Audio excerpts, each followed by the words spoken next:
Hello everyone, आज हम करेंगे BA second year third semester drawing and painting unit 3. So let's start the video. Origin of Pallava architecture. This architectural tradition began with rock-cut sculptures setting the groundwork for what would later evolve into manifestation temples for distinct styles. Over time, Pallava architecture proceeded through Mahendravarman style, Mamalla style, Rajashri style and Divarman style. First, Mahendravarman first style of architecture. Pallava architecture originated during the reign of Mahendravarman I. It introduced a new style of temple construction using rock cut technique. These temples, also known as mandapas, devoid of traditional building materials like brick, iron, lime, and wood. Mandapas typically featured pillared hall leading to Garbhagriha. Shiva Garbhagriha housed four statues of Lord Shiv and Vishnu Garbhagriha contained statues of Lord Vishnu. Example: rock-cut temples at Masulipatanam and various mandapas found throughout the reign of Murti Mandap, Panch Pandav Mandap. Pallava वास्तुकला की उत्पत्ति।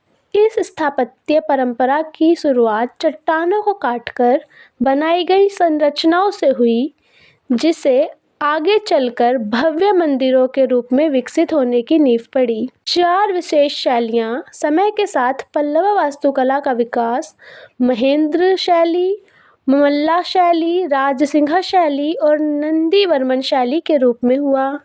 महेंद्रवर्मन प्रथम वास्तुकला शैली। पल्लव वास्तुकला की उत्पत्ति महेंद्रवर्मन प्रथम के शासनकाल में हुई।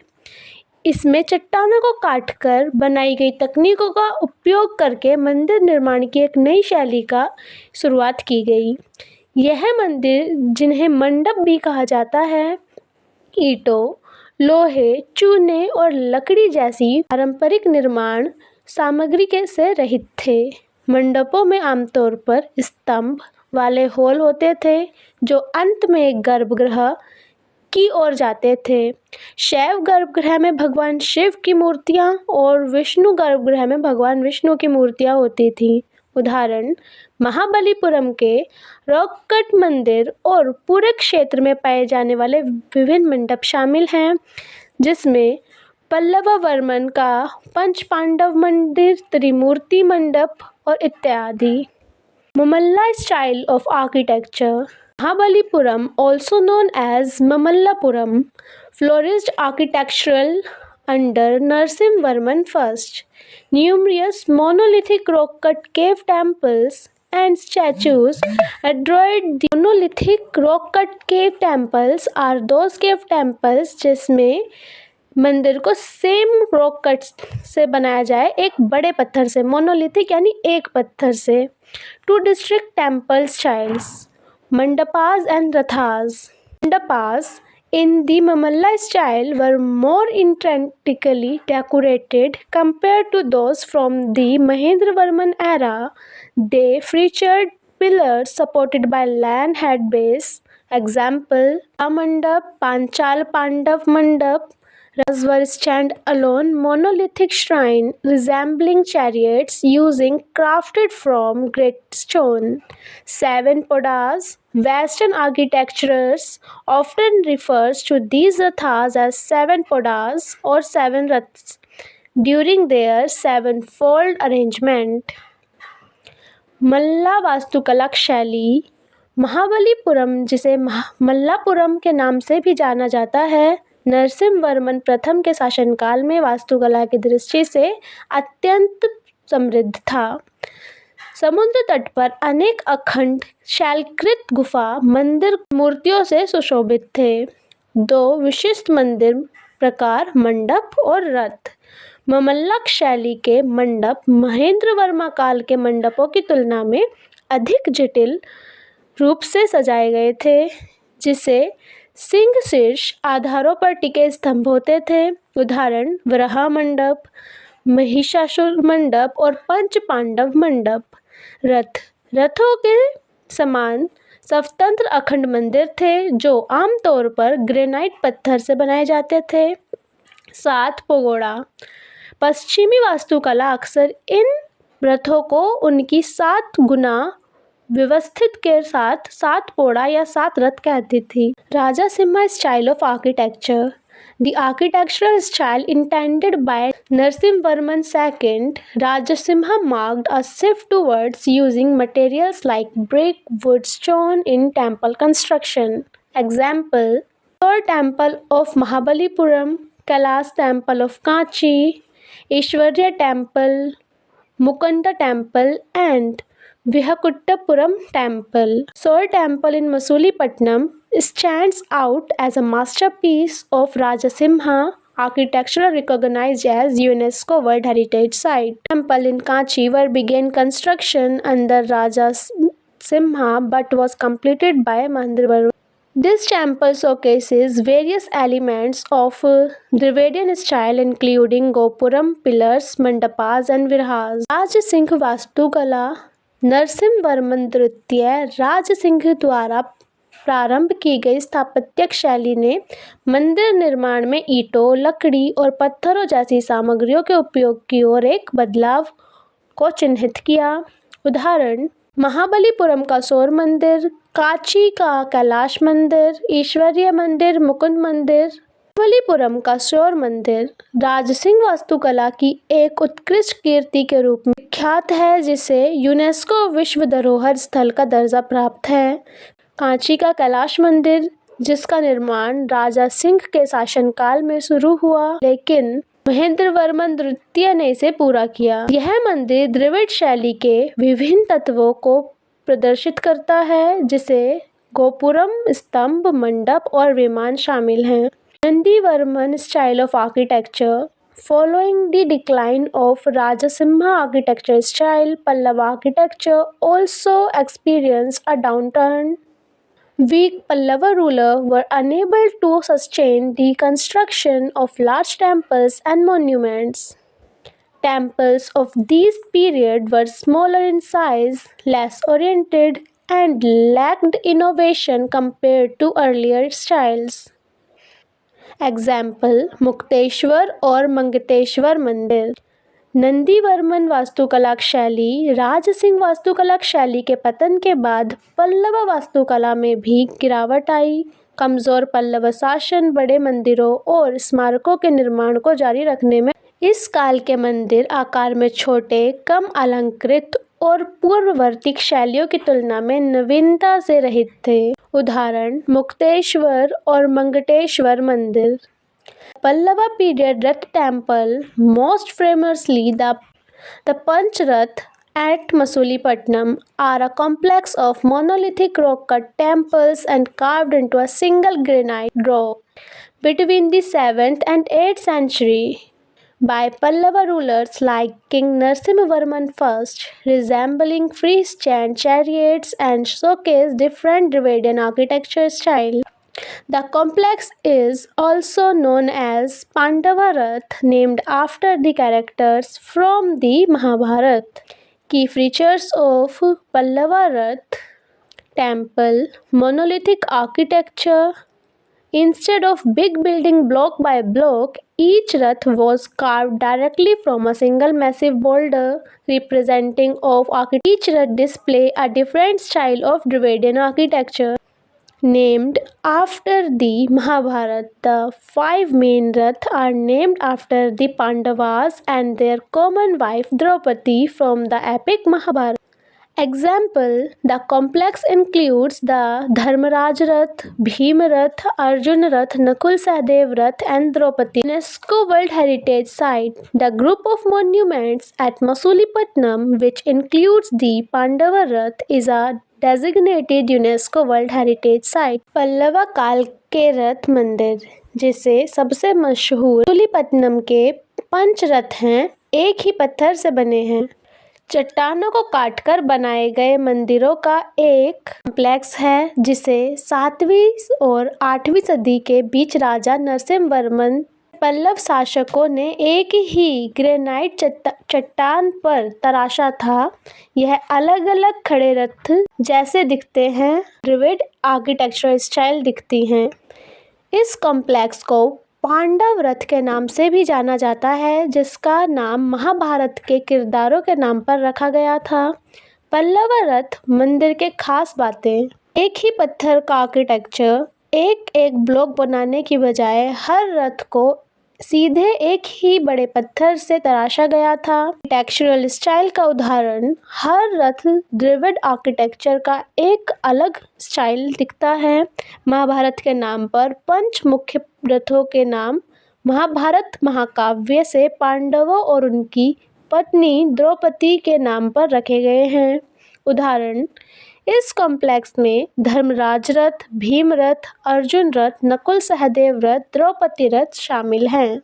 यूनेस्को विश्व धरोहर: महाबलीपुरम में स्मारकों का ग्रुप जिसमें पंच रथ शामिल है। Shore temple in 8th century stone architectural temple complex located in Mahabalipuram, Tamil Nadu, India, built by Pallava dynasty, the shore of Bay of Bengal. It is one of the oldest architectural temple in South India and the UNESCO World Heritage Site decided to both Lord Shiva and Vishnu. Facts: Location: Mahabalipuram, about 60 km south of Chennai, Tamil Nadu, India. Historical period: built around 700 to 725 AD during the reign of Pallava king Narasimhavarman II Rajsimha. Architecture: it is one of the earliest rock temple in South India, unlike earlier rock cut temple. Deities: dedicated to both Lord Shiva and Vishnu. Significance: it is the only remaining temple from an original complex of 7 and the other 6 are believed to be submerged. और temple 8वीं सदी के पत्थर से बना architectural complex है जो महाबलीपुरम, तमिलनाडु, भारत में है, जिसे पल्लव वंश ने बनवाया था। बंगाल की खाड़ी के किनारे पर बना यह मंदिर दक्षिण भारत के सबसे पुराने आर्किटेक्चरल मंदिरों में से एक है। इसको विश्व धरोहर को जो भगवान शिव और भगवान विष्णु दोनों को समर्पित है। खास बातें: जगह: महाबलीपुरम, चेन्नई, तमिलनाडु से लगभग 60 किलोमीटर दक्षिण में। ऐतिहासिक समय: पल्लव राजा नरसिंहवर्मन II राजसिंह के राज में लगभग 700 से 725 AD में बना था। वास्तुकला: यह दक्षिण भारत के सबसे पुराने आर्किटेक्चर खंड किए गए पत्थर से बने रॉक कट मंदिर में से एक है जो पहले के रॉक कट मंदिरों से अलग है। देवता: भगवान शिव और भगवान विष्णु दोनों की स्थापना है। महत्व: यह 7 मंदिरों के असली कॉम्प्लेक्स का एकमात्र बचा हुआ मंदिर है और माना जाता है कि बाकी 6 मंदिर समुद्र में डूब गए थे, हालांकि यह आर्कियोलॉजिस्ट साबित नहीं कर पाए हैं। यूनेस्को बलीपुरम के स्मारकों के ग्रुप का हिस्सा है जो यूनेस्को वर्ल्ड हेरिटेज, यूनेस्को विश्व धरोहर। The Ganga Avatar panel referred to a large open-air rock relief architecture at Mahabalipuram in Tamil Nadu, India, also known as Arjuna's panel. It depicts the mythological story of the descent of the sacred river Ganga from heaven to earth, primarily through the panels of the sage Bhagirath carved on 2 borders. The panel is a masterpiece of Pallava dynasty art and showcases intactly carving of various figures including the deity Shiva, who is known as catching the river in his hair to prevent it from flooding the earth.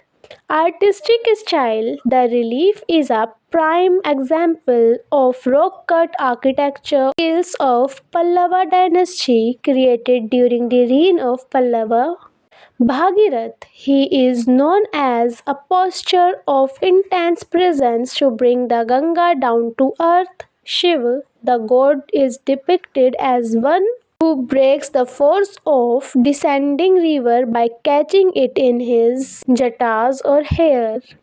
Other figures: Shiva's attendants Gana, Arjuna's panel epic Mahabharat, who is also shown performing presents to obtain the Pashupatra weapon from Shiva.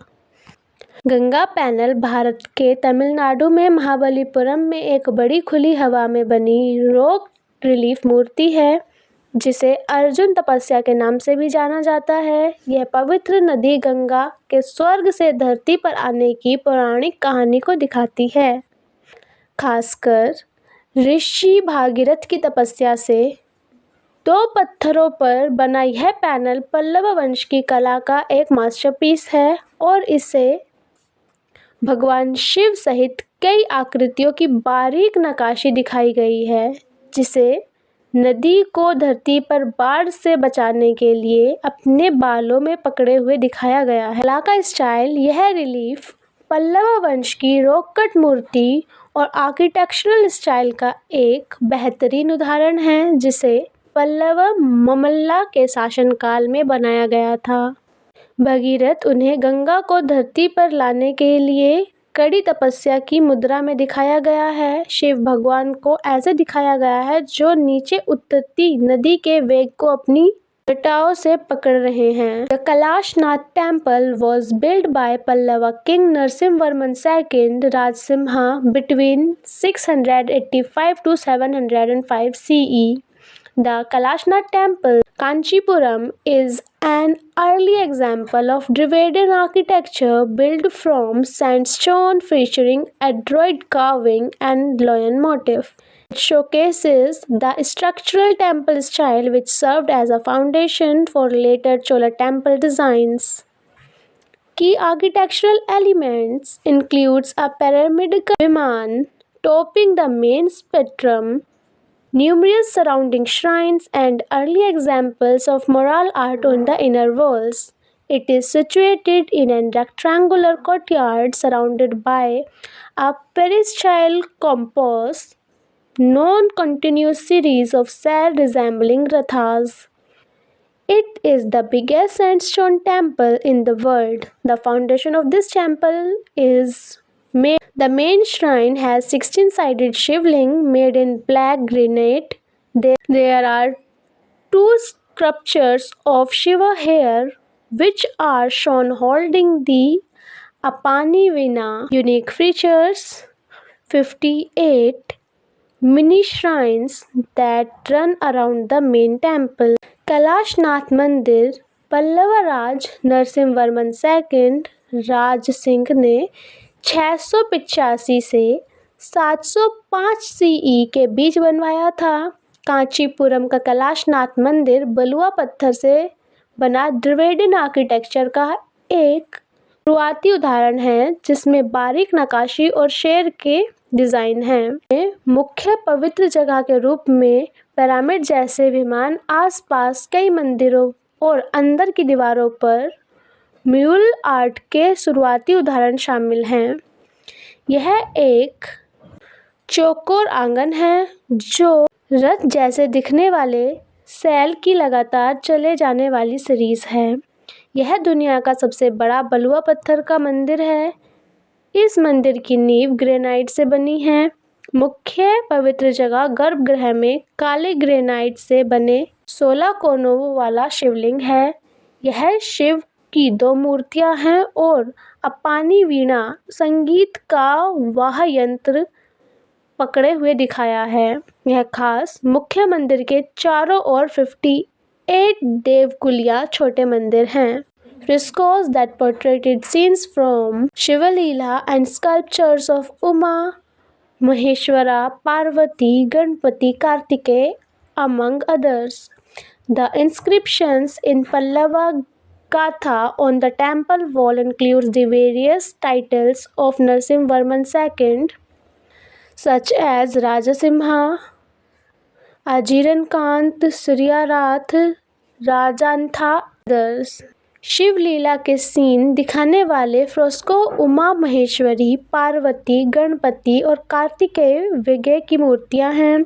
मंदिर की दीवारों पर पल्लव ग्रंथ में लिखी बातों में Narasimha II के अलग अलग टाइटल शामिल हैं जैसे राजसिंह, अजीरकांत, श्रीथा, रथी। Thank you for watching till end and don't forget to like, share and subscribe for more units.